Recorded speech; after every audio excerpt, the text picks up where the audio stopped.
73 का regulating act, जिसमें हमने जाना कि किस प्रकार से भारत में ईस्ट इंडिया कंपनी पर नियंत्रण स्थापित करने के लिए महारानी एलिजाबेथ ने 1773 का रेगुलेटिंग एक्ट पारित किया और उसके क्या क्या प्रावधान रहे थे। एक बार मैं उन्हें दोहराना चाहूंगा 1773 के रेगुलेटिंग एक्ट के लिए कि उसमें क्या क्या प्रावधान रहे थे। 1773 के रेगुलेटिंग एक्ट में बंगाल के गवर्नर को बंगाल का गवर्नर जनरल बना दिया गया था और प्रथम भारत में नहीं गवर्नर जनरल थे जो, लेकिन भारत के नहीं थे, बंगाल के थे, वो थे अपने बोरिंगन हेस्टिंगन। अब हम बात करते हैं दूसरे प्रावधान की। तो भारत में एक सर्वोच्च न्यायालय की स्थापना की गई जिसकी स्थापना 1774 में हुई। इसे अपेक्स न्यायालय के नाम से जाना जाता था और इसके मुख्य न्यायाधीश सर एलिजा एम्पले थे। भाई हम बात करें अन्य न्यायाधीशों की थे, भाई हम बात करें इसके विरुद्ध अपील की जा सकती थी प्रिवी काउंसिल में। भाई हम बात करें कि ये एक्ट भारत का प्रथम लिखित संविधान कहलाया और ये पहला अवसर था जिसके द्वारा भारत में कंपनी को नियंत्रित करने का ब्रिटिश सरकार ने प्रयास किया था। अब हम देखेंगे 1784 का पिट्स एक्ट।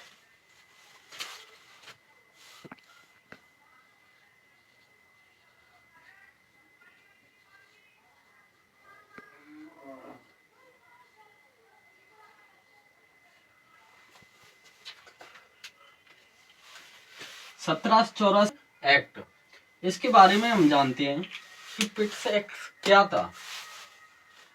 वहां के प्रधानमंत्री पिट्स के माध्यम से ये जारी किए गए, इसलिए इन्हें पिट्स एक्ट के नाम से जाना जाता है।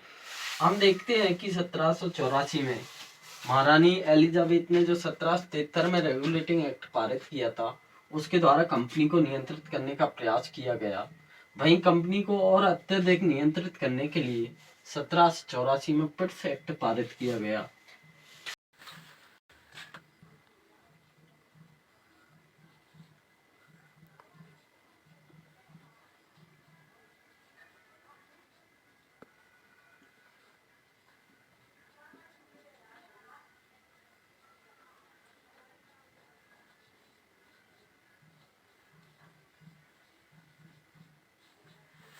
इसका उद्देश्य था कंपनी पर अधिक नियंत्रण स्थापित करना। 1784 के पिट्स एक्ट के माध्यम से ये प्रथम अवसर था जब 1784 में ब्रिटेन में किसी भारत के मामले पर ब्रिटेन में लॉर्ड नॉर्थ और फॉक्स की मिलीजुली सरकार को इस्तीफा देना पड़ा। ये भारतीय इतिहास में और विश्व के इतिहास में देखा जाए तो प्रथम अवसर था जब भारत के किसी मामले पर, यानी कि इस एक्ट के कारण ब्रिटेन में नहीं सरकार गिरी। किस किस की सरकार थी वो?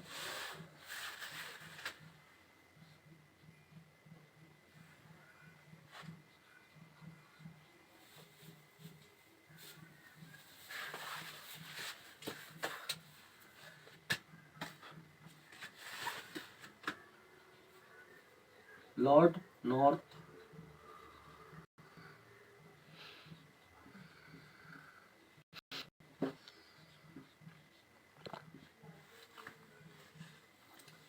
इन दोनों ने मिलकर सरकार बनाई थी, लॉर्ड नॉर्थ और फॉक्स ने। लेकिन 1784 का पिट्स एक्ट जो पारित किया गया था उसके कारण ब्रिटेन में लॉर्ड नॉर्थ और फॉक्स की मिलीजुली सरकार को इस्तीफा देना पड़ा। ये भारतीय इतिहास में और विश्व के इतिहास में प्रथम अवसर था जब किसी भारतीय मामले पर ब्रिटेन में सरकार गिरी। हम देखते हैं कि इस अधिनियम के द्वारा, इस एक्ट के द्वारा भारत में प्रथम बार द्वैध शासन लगाया गया।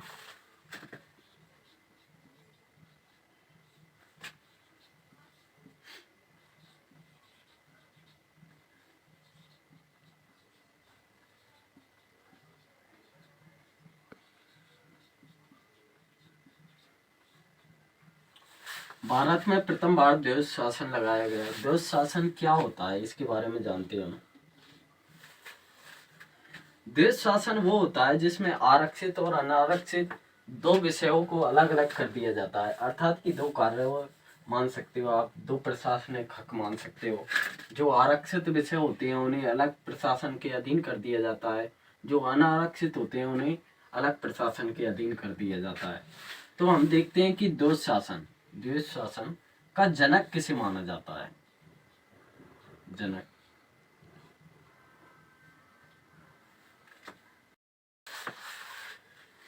द्वैध शासन का जनक लियो कॉर्डिटस को माना जाता है। वहीं द्वैध शासन शब्द यूनानी शब्द है जो डाई और आर्की से शब्द से मिलकर बना है, जिसका अर्थ होता है दो मुखी शासन प्रणाली, अर्थात कि आरक्षित और अनारक्षित विषयों को दो भागों में बांटकर शासन व्यवस्था को संचालित करना ही द्वैध शासन कहलाता है।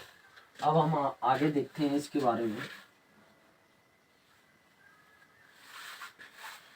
1784 का पिट एक्ट एक प्रथम एक्ट था जिसके माध्यम से ब्रिटिश ईस्ट इंडिया कंपनी द्वारा जो क्षेत्र भारत में अधीन किए गए थे उनके लिए ब्रिटिश आधिकारिक क्षेत्र का प्रयोग किया गया। यानी कि जो ईस्ट इंडिया कंपनी के जो भारत में क्षेत्र थे उन्हें ब्रिटिश आधिकारिक क्षेत्र के नाम से संबोधित किया गया।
इस प्रकार हम जानते हैं कि 1784 का पिट्स एक्ट के माध्यम से कंपनी पर पूर्णतः ब्रिटेन संसद का नियंत्रण स्थापित हो गया और इस प्रकार से 1784 एक्ट एक ईस्ट इंडिया कंपनी के लिए एक महत्वपूर्ण अधिनियम रहा।